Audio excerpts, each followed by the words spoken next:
So welcome to my YouTube channel. आज हम जो टॉपिक पढ़ेंगे वो है केमिकल काइनेटिक चैप्टर्स का अपोजिंग रिएक्शंस। अपोजिंग रिएक्शंस क्या होते हैं, इसके डेफिनेशन को समझेंगे, इसके काइनेटिक इक्वेशन को डिराइव करेंगे। ठीक है, तो ये आज का सेशन बेसिक वालों के लिए इंपॉर्टेंट है। Chemical kinetic chapter physical chemistry, उसमें एक टॉपिक है अपोजिंग रिएक्शन। ऑलरेडी हम पहले पैरेलल रिएक्शंस पढ़ चुके हैं, कॉन्जुगेटिव रिएक्शंस भी पढ़ चुके हैं, न्यूमेरिकल्स भी यहाँ से देख चुके हैं। ठीक है, तो ये kinetics of the complex reaction का थर्ड वन है, दैट इज अपोजिंग रिएक्शन। तो चलिए let us start today's session. Now first, what is opposing reaction? So the reactions in which the product of chemical change react together to form the original reactants are called opposing or reversible reactions. Opposing reactions वो reactions है जिसमें एक product जो होता है react together to form the original reactants. मतलब आप क्या कह सकते हैं कि अगर कोई रिएक्टेंट हमने लिया, जैसे सपोज ए, इसको हमने किसी प्रोडक्ट में चेंज किया बी, और फिर बी वापस हमको रिएक्टेंट ए बना देता है, तो इसको हम बोलते हैं अपोजिंग और रिवर्सिबल रिएक्शन। ये साइन का मतलब ही होता है फॉरवर्ड, और इसको क्या बोलते थे, बैकवर्ड। ठीक, तो एक वह रिएक्शन जिसमें किसी रिएक्शंस का प्रोडक्ट रिएक्ट करेगा, react together to form the original reactants, revert back to the original reactant, उसको बोलते हैं opposing or reversible reactions.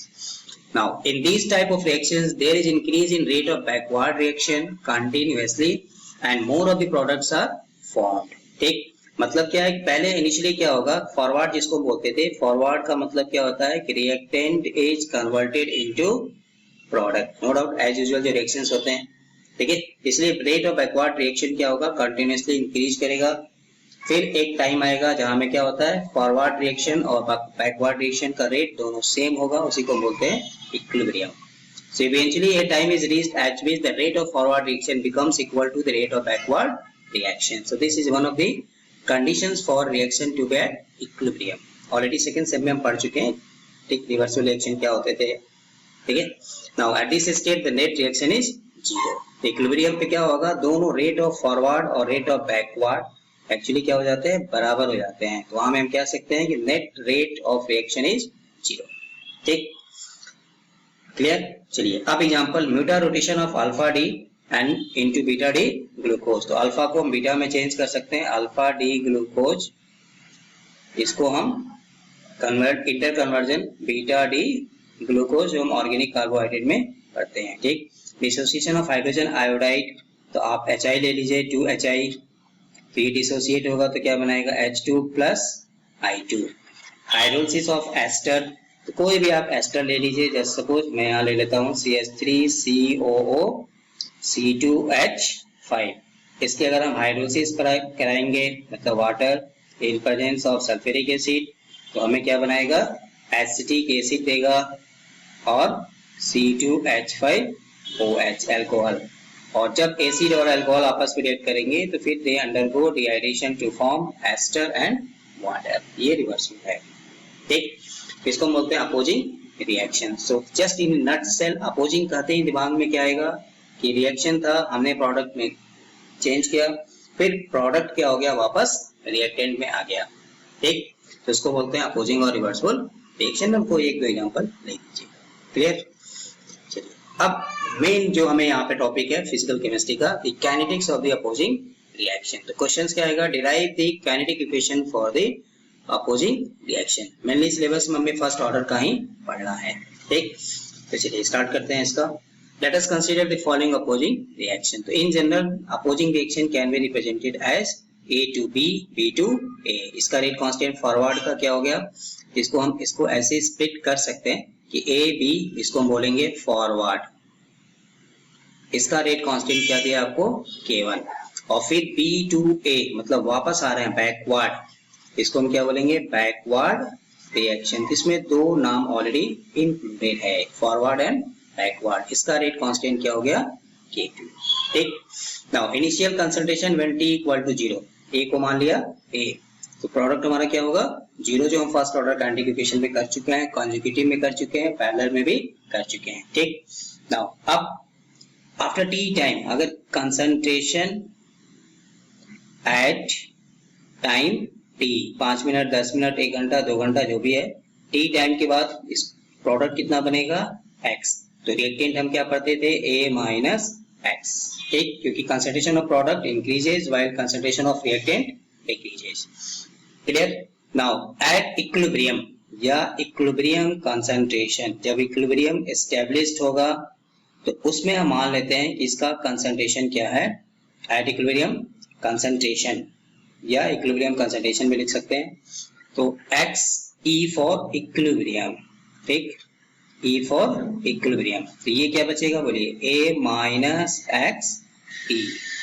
Clear, ठीक, E for equilibrium x E हो गया। इक्विलिब्रियम पे जब इक्विलिब्रियम एस्टैब्लिश्ड होगा तो उस समय B कितना, प्रोडक्ट कितना बना x E, तो ऑब्वियसली रिएक्टेंट कितना बचेगा A minus x E। Eight any time t x है तो ये क्या होगा A माइनस x, ठीक। अब रेट हम कैसे लिखते थे बोलिए, रेट का मतलब क्या था, रेट कांस्टेंट, तो हमें किसके लिए लिखना है, रेट ऑफ फॉरवर्ड रिएक्शन। तो रेट का मतलब क्या था, rate constant into concentration of reactant. Clear. तो फॉरवर्ड का मतलब क्या है, ए से बी में जा रहे हैं, ए से बी में जा रहे हैं, तो रेट का मतलब था, मैं चलिए यहाँ लिख देता हूँ, रेट का मतलब हमने जनरल क्या पढ़ा था, rate constant into concentration of reactant. तो ये कंसंट्रेशन ऑफ रिएक्टेंट क्या है टी टाइम पे, ए माइनस एक्स, इसलिए लिए ए माइनस एक्स, ठीक। तो बोलिए रेट ऑफ बैकवर्ड क्या लिखेंगे आप, लिख दीजिए।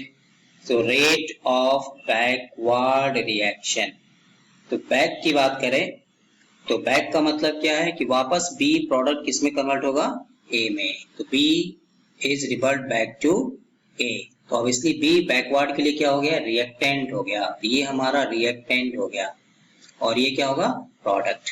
इसका रेट कांस्टेंट क्या माना था, K2, और कंसंट्रेशन क्या लेंगे, x, ठीक, कोई दिक्कत नहीं। Now net rate of formation of B at any time t, at time t, तो हम क्या लिखेंगे, तो पहले क्या करेंगे, फॉरवर्ड, क्योंकि पहले तो B बनना है ना, तो पहले तो फॉरवर्ड रिएक्शन का रेट लिखना पड़ेगा हमें, उसमें से फिर किसको माइनस करना पड़ेगा, बैकवर्ड। क्यों, क्योंकि बैकवर्ड का मतलब है कि फिर ये प्रोडक्ट जो है वो हमारा वापस रिएक्टेंट में कन्वर्ट होता है। तो कितना आपने खर्च किया, कितना आपके पास था, कितना आपने बचाया, कितना खर्च किया, दैट इज नेट, ठीक। तो net rate of formation of B का मतलब पहले बी बनेगा तभी तो बी खर्च होगा ना, तो फॉरवर्ड लेंगे, उसमें से माइनस करेंगे बैकवर्ड को।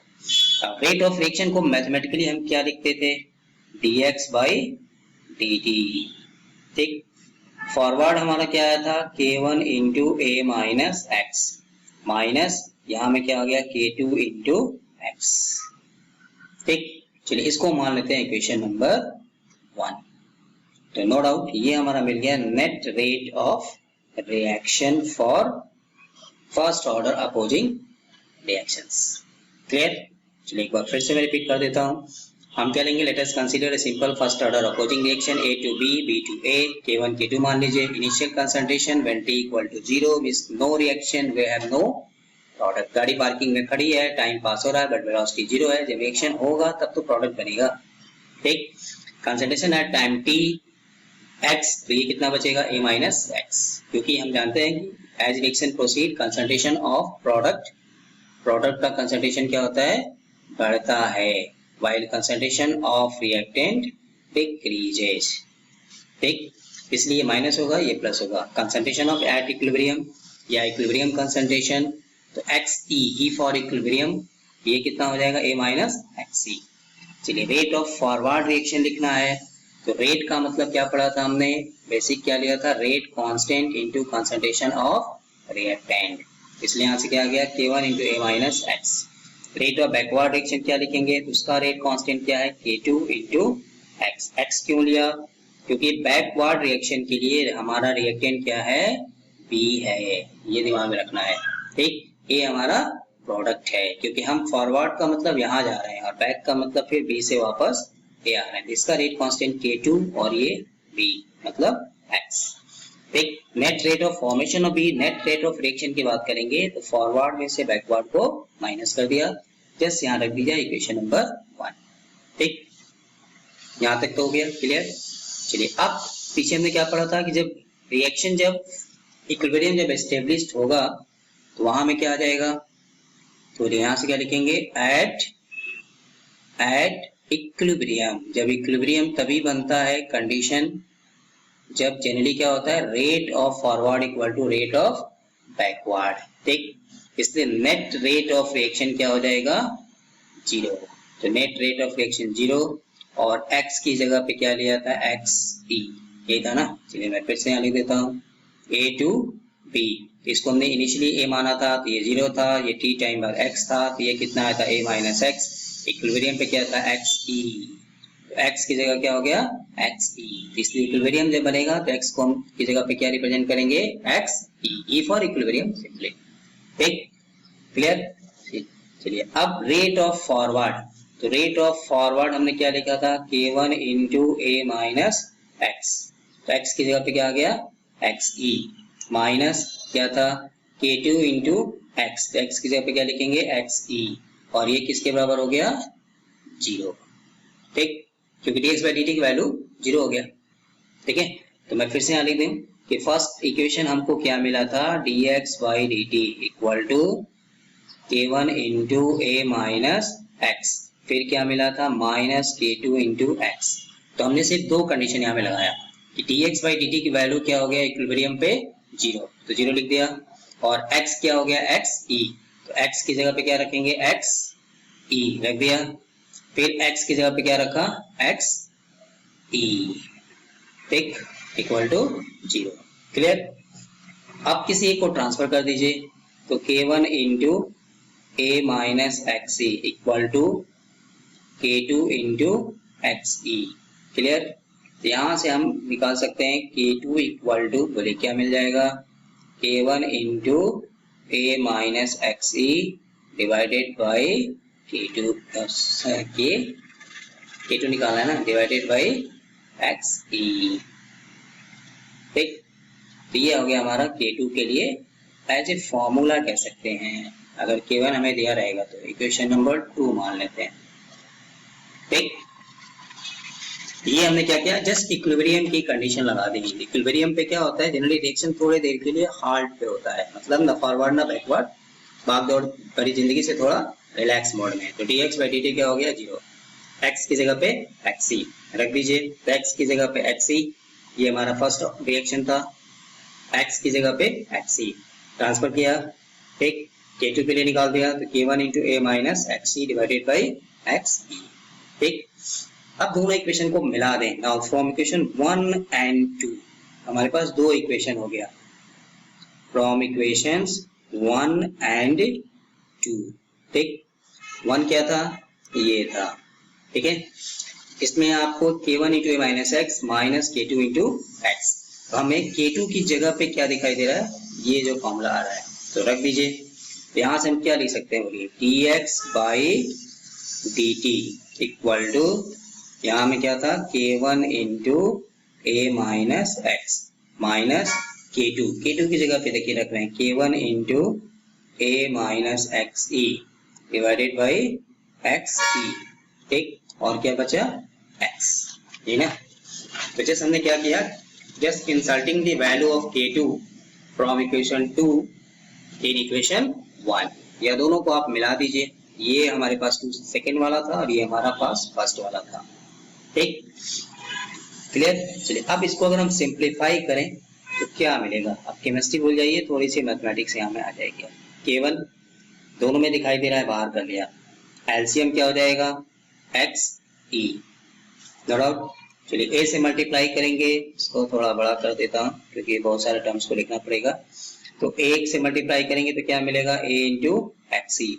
ठीक, फिर x से मल्टीप्लाई करेंगे तो क्या मिलेगा x इंटू एक्स ई। ठीक, फिर इस यहाँ से ये सिंपल, यहाँ से क्या है ए एक्स, तो यहाँ में क्या आ जाएगा ए एक्स माइनस माइनस प्लस। ठीक, क्या बचेगा x इंटू एक्स ई।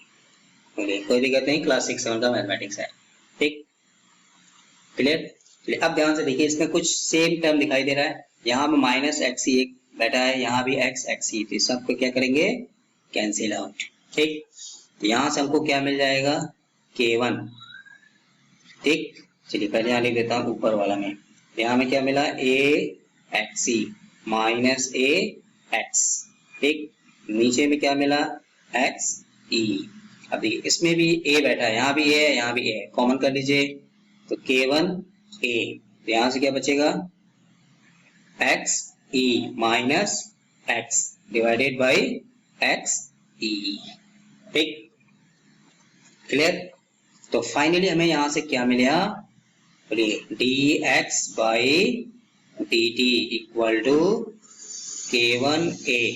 ठीक, x e minus x divided by x e. ठीक, ये देखने से हमें क्या दिखाई दे रहा है कि this is simply, it looks like first order kinetic equation. तो दोनों को जब हम कंबाइन करके थोड़ा सिंप्लीफाई कर रहे हैं तो हमें ये मिल रहा है। ठीक, it just simply first order kinetic equation. ठीक, क्लियर? चलिए अब इसको हमें इंटीग्रेट करना पड़ेगा, जैसे हमने फर्स्ट ऑर्डर काइनेटिक में किया था, कंजुगेटिव में किया था। ठीक, किसको इंटीग्रेट करना है, तो फिर से यहाँ लिख देता हूं, d x by d t equal to क्या मिला था, k1 a। ठीक, फिर क्या था, x e minus x divided by x e. अब हमें इसको इंटीग्रेट करना है just like first order kinetic equation.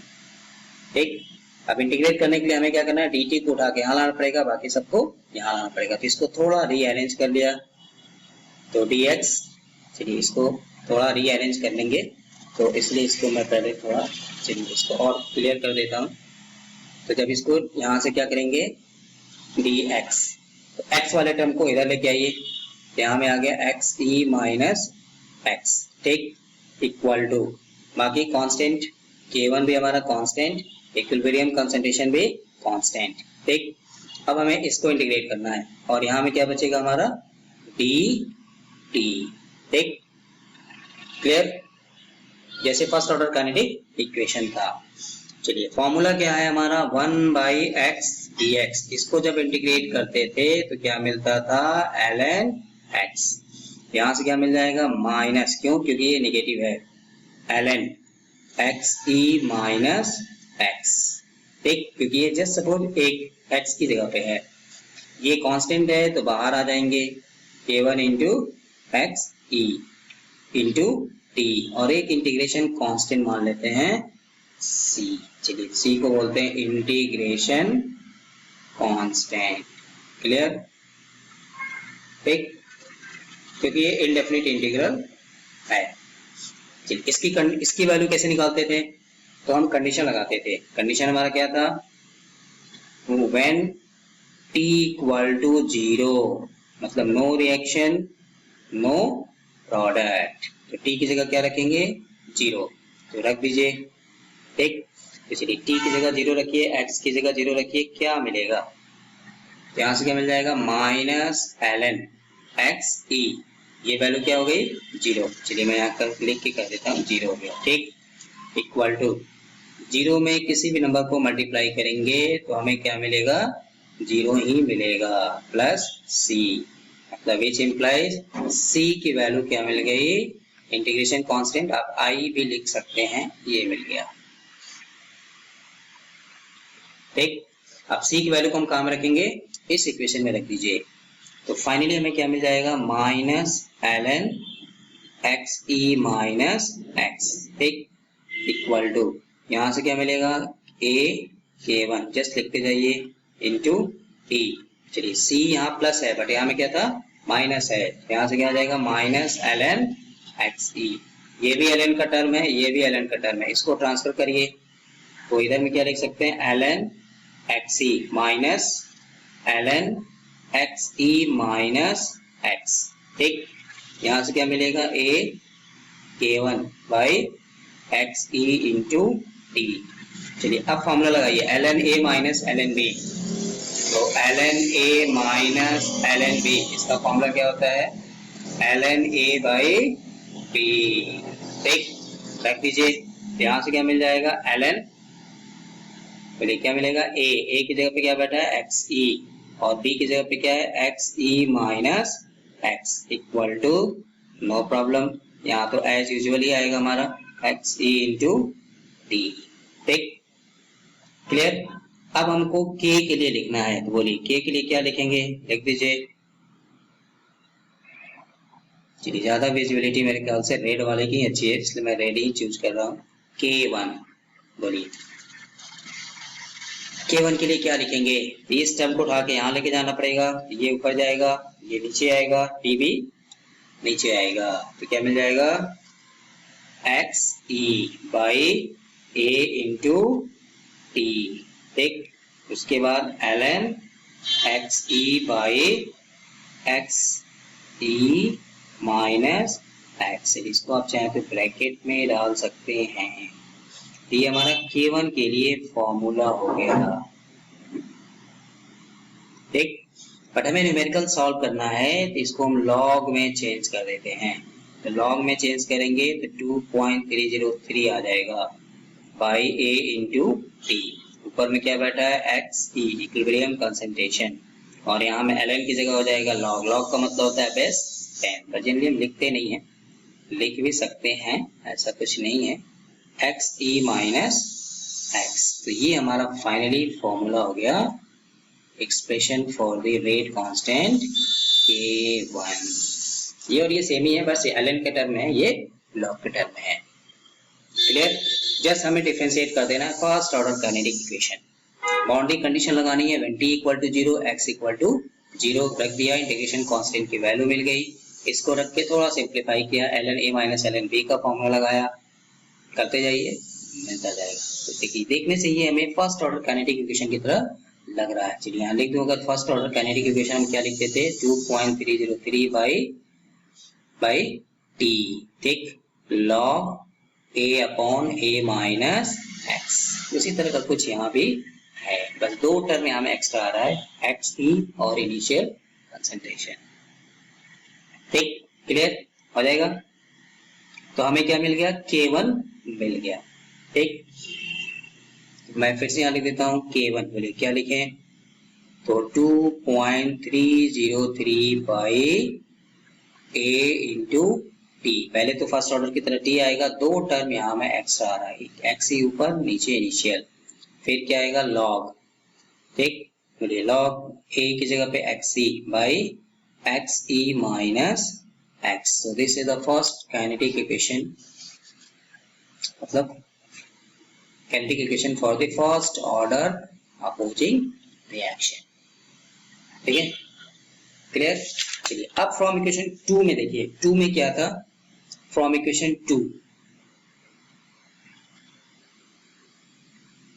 From equation 2 में हमने क्या निकाला था, k2 इक्वल टू, बोलिए क्या आया था, k1 into k minus xe divided by xe, ये था। ठीक, ये था ना। चलिए अब इसको हम क्या लिख सकते हैं, क्रॉस मल्टीप्लाई कर सकते हैं, तो we can write k1 into a minus xe। ठीक, फिर क्या लिख सकते हैं, k2 इंटू xe लिख सकते हैं ना, क्रॉस मल्टीप्लाई। क्लियर, ठीक है। चलिए इसको थोड़ा सी स्प्लिट करिए, मल्टीप्लाई कर दीजिए, यहाँ से आप क्या लिख सकते हैं, a into k1 minus xe into k1 equal to, यहाँ से क्या मिलेगा, k2 इंटू xe। ठीक, देखिए यहाँ भी xe बैठा है, यहाँ भी xe है, इसको आप इधर लेके आइए, तो यहाँ से क्या मिल जाएगा हमको, k1 into xe plus k2 into xe equal to what, a into k1। इसमें क्या है, xe कॉमन है, तो अगर हम कॉमन कर लें तो हमें क्या मिलेगा, k1 plus k2 into xe, यहाँ से क्या मिलेगा, a इंटू k1। तो अगर हम k1 प्लस k2 की वैल्यू लिखे तो क्या मिल जाएगा, a k1 बाई xe। ठीक, ठीक है। तो मतलब दोनों रेट कांस्टेंट में से अगर हमें दोनों का सम दिया है, वैल्यू दिया है, K1 प्लस K2 दिया है, तब हमें एक्चुअली क्या करना पड़ेगा, ये फॉर्मूला लगाना पड़ेगा। यहाँ से हम K1 निकाल सकते हैं। ए हमें इनिशियल दिया रहता है, इक्विलिब्रियम कंसंट्रेशन भी दिया रहेगा न्यूमेरिकल में। ठीक, चलिए अब यहाँ से देखिए इसमें क्या दिखाई दे रहा है आपको, कॉमन क्या है, K1, और K1 हमने यहाँ में ऑलरेडी डिराइव किया हुआ है। तो यहाँ से हम क्या लिख सकते हैं, K1 प्लस K2, ठीक, A by x E. Just इस K1 की वैल्यू को यहाँ में रख दीजिए, लिख दीजिए। तो देखिए मैं यहाँ लिख रहा हूँ 2.303, यहाँ में क्या आया था, A इंटू टी, ऊपर में क्या बैठा है, एक्स ई। ठीक, उसके बाद क्या मिला, log x e upon x e minus x. ठीक, क्या दिखाई दे रहा है, देखिए एक्स से एक्स ई कैंसिल, ए से ए कैंसिल, तो फाइनली हमें क्या मिल जाएगा, K1 plus K2 equal to 2.303 by T log, बोलिए यहाँ में क्या आएगा, x e upon x e minus x. ठीक, अब ये फर्स्ट ऑर्डर काइनेटिक इक्वेशन की तरह हो गया। ठीक, इसमें आपका पूरा का पूरा फॉर्मूला मिल गया। तो हमें K1 निकालना है तो ये फॉर्मूला, K2 निकालना है तो ये फॉर्मूला, K1 प्लस K2 निकालना है तो ये फॉर्मूला, या K1 आप ऑलरेडी निकाल चुके हैं तो आप डायरेक्टली यहाँ से भी निकाल सकते हैं। ठीक, क्लियर हो जाएगा। ठीक है, तो चलिए फिर से मैं एक बार जस्ट यहाँ रिपीट कर दूं कि हमने किया क्या, A से B, इसको क्या माना था, K1, इसको क्या लिया था, K2। ठीक, इनिशियली क्या माना, A, ये क्या होगा 0, आफ्टर t टाइम के बाद ये क्या था, x, ये क्या हो जाएगा, A माइनस एक्स, ये क्या मतलब रिएक्टेंट का कंसंट्रेशन। एट इक्विलिब्रियम पे क्या था, इसको माना XE, तो ये क्या हो जाएगा, A minus XE। Rate of forward लिखेंगे तो क्या लिखेंगे, K1 into A minus x. Rate of backward क्या लिखेंगे, K2 into x. Net rate of reaction आपको क्या मिल जाएगा, तो पहले फॉरवर्ड लेंगे क्योंकि पहले तो भाई बी बनना है तब तो खर्च करेंगे ना, पहले तो कमाना पड़ेगा तब तो खर्च करेंगे। ठीक, तो पहले बी बनेगा तब फिर ये वापस बैकवर्ड में जाएगा। इसको मान लिया था इक्वेशन नंबर 1। ठीक, इक्विलिब्रियम पे क्या हो जाएगा, dx बाई dt 0 हो जाएगा, x की जगह पे क्या हो जाएगा, x e। तो यहाँ से हमको क्या मिल जाता था, K2 की वैल्यू मिल जाएगा, आप x की जगह x ही रखिए, इसको 0 रखिए, तो K2 क्या मिला था, बोलिए K1 इंटू, यहाँ में क्या मिलेगा, x की जगह x ही रख दीजिए, x की जगह x ही, और dx बाई dt की जगह 0, तो K1 into A minus XE by XE, इसको क्या बोला था, इक्वेशन नंबर 2। इन दोनों को कंबाइन किया था तो क्या मिल गया था, dx बाई, बोलिए XE minus x, A K1 by XE dt। अब इसी को इंटीग्रेट करना है फर्स्ट ऑर्डर काइनेटिक इक्वेशन की तरह। तो यहाँ से डायरेक्टली, अब आपकी इच्छा है, डायरेक्टली अगर प्रॉब्लम है तो आप डायरेक्टली ये फॉर्मूला लिख सकते हैं, बट इसमें यही है कि आपको ये फॉर्मूले को मेमोराइज करना पड़ेगा। AT ln XE upon XE minus x।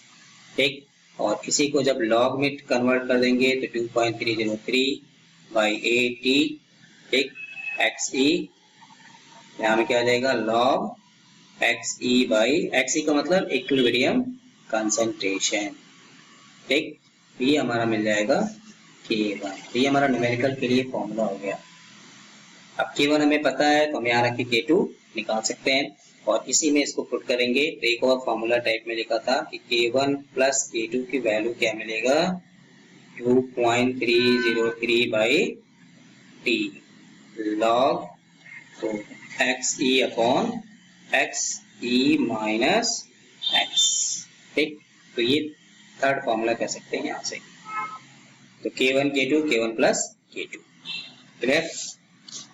ठीक, तो आप शॉर्ट में ऐसे भी कर सकते हैं, अगर बहुत डिटेल्स में इंटीग्रेशन करने में अगर आपको प्रॉब्लम है तो आप यहाँ से कर सकते हैं। ठीक है, चलिए तो ये क्वेश्चन दिया आपको मैंने, for this given reaction opposing reaction है A to B K1 K2 दिया है, calculate K1 and K2 just formula हमें लगाना है। देखिए हमें A0 लिखा है तो मैं आपको थोड़ा सा हिंट्स आपको दे देता हूँ। मैं चाहता हूँ पहले आप जो अभी डिराइव किया फॉर्मूला उस पर रख के सॉल्व करिए, बाद में इसको हम सॉल्यूशन आपको यहाँ में अपलोड कर देंगे, आपको मिल जाएगा। But I am quite sure कि आप ये सॉल्व कर सकते हैं। तो हमने इसको A माना था, A की जगह पे आपको क्या दिया है इनिशियल 0.15। तो चलिए इसी टर्म को अगर हम इससे कंपेयर करके देखें तो A की जगह पे हम क्या लिखेंगे 0.15, ठीक। ये 0 आफ्टर टी टाइम आपको E, देखिए यहाँ में क्या लिखा था XE, इक्विलिब्रियम कंसंट्रेशन ये है E फॉर इक्विलिब्रियम, और A T यहाँ जो ब्रैकेट में लिखा रहेगा जनरली हम इसको क्या लिखते थे कंसंट्रेशन ऑफ रिएक्टेंट और प्रोडक्ट आफ्टर टाइम T। तो टाइम हमारा क्या हो गया 10 मिनट, ठीक। तो T हमको दे दिया है 10 मिनट। तो आफ्टर T टाइम बाद ये कितना बन रहा है, मतलब ये कितना था A माइनस एक्स, ये कितना दिया 0.142। तो यहाँ में आपको क्या मिल जाएगा A माइनस एक्स 0.142, और इक्विलिब्रियम कंसंट्रेशन, इक्विलिब्रियम पे A का कंसंट्रेशन, इक्विलिब्रियम पे A का कंसंट्रेशन क्या माना था A माइनस एक्सी। यहाँ में एक्चुअली क्या दिया हमें A माइनस एक्सी कितना दिया है 0.086, ठीक। टाइम हमारा कितना हो गया 10 मिनट। तो टाइम हमारा हो गया 10 मिनट। अब आपको फॉर्मूले में रख के सॉल्व कर देना है। तो पहले K1 का फॉर्मूला लगाएंगे और K1 जब मिल जाएगा तो K2 निकाल लेंगे, ठीक है, ठीक आ जाएगा। तो K1 का फॉर्मूला क्या था, चलिए 2.303 बाई AT, ठीक, XE, फिर क्या था log XE upon XE minus x, ठीक। इनिशियल तो ऑलरेडी आपको दिया हुआ है, मैंने A लिख दिया, A माइनस एक्स इतना है, A दिया है तो यहाँ से आपको क्या मिल जाएगा x मिल जाएगा, ठीक। और A दिया है A माइनस एक्स दिया है तो यहाँ से आपको क्या मिल जाएगा x मिल जाएगा, है ना। रख के टाइम आपको दिया है, सब कुछ दिया है, रख के सॉल्व कर दीजिए। और जब K1 मिल जाएगा तो K2 भी आप निकाल सकते हैं। उसके लिए फॉर्मूला नंबर इक्वेशन नंबर 2 पढ़ा था। तो A minus x e by XE आ जाएगा, ठीक। तो आप सॉल्व करके कमेंट करके बता दीजिए क्या इसका आंसर आएगा, ठीक। जस्ट सिर्फ फॉर्मूले में रख के सॉल्व करना है, पका पकाया है खाना है, ठीक है। तो ये था हमारा आज का केमिकल काइनेटिक्स, बहुत इंपॉर्टेंट टॉपिक है, चाहे कॉन्जुगेटिव हो, चाहे पैरेलल हो, चाहे अपोजिंग हो, ठीक। तो kinetics of the complex reactions जो सिलेबस में लिखा ही हुआ है बीएससी वालों के लिए, तो उसके लिए काइनेटिक इक्वेशन डिराइव करो और यहाँ से न्यूमेरिकल्स, ठीक। तो आई होप आपको आज का ये लेक्चर, आज का ये सेशन आपको समझ में आया होगा। जैसे मैथमेटिकल किया आप करते जाइए, ठीक है। कोई भी डाउट होगा आप इस नंबर पे कांटेक्ट कर सकते हैं, ठीक। वीडियो अगर समझ में आया तो लाइक करिए, शेयर करके बता दीजिए, शेयर कर दीजिए, कमेंट जरूर करिएगा कितना आंसर आपको मिला है, ठीक। जिन लोग जो आप फर्स्ट टाइम अगर आप देख रहे हैं तो आप चैनल को सब्सक्राइब करके रखिए, इस तरह के अपडेट्स वीडियो आपको मिलता रहेगा। बेल आइकन को ऑन करके रखिए, नोटिफिकेशन को, ताकि आपको अपडेट्स मिलता रहे, ठीक है। So thank you for watching, मिलते हैं नए वीडियो में नए टॉपिक के साथ। तब तक के लिए स्वस्थ रहिए, मस्त रहिए। जय हिंद, जय भारत।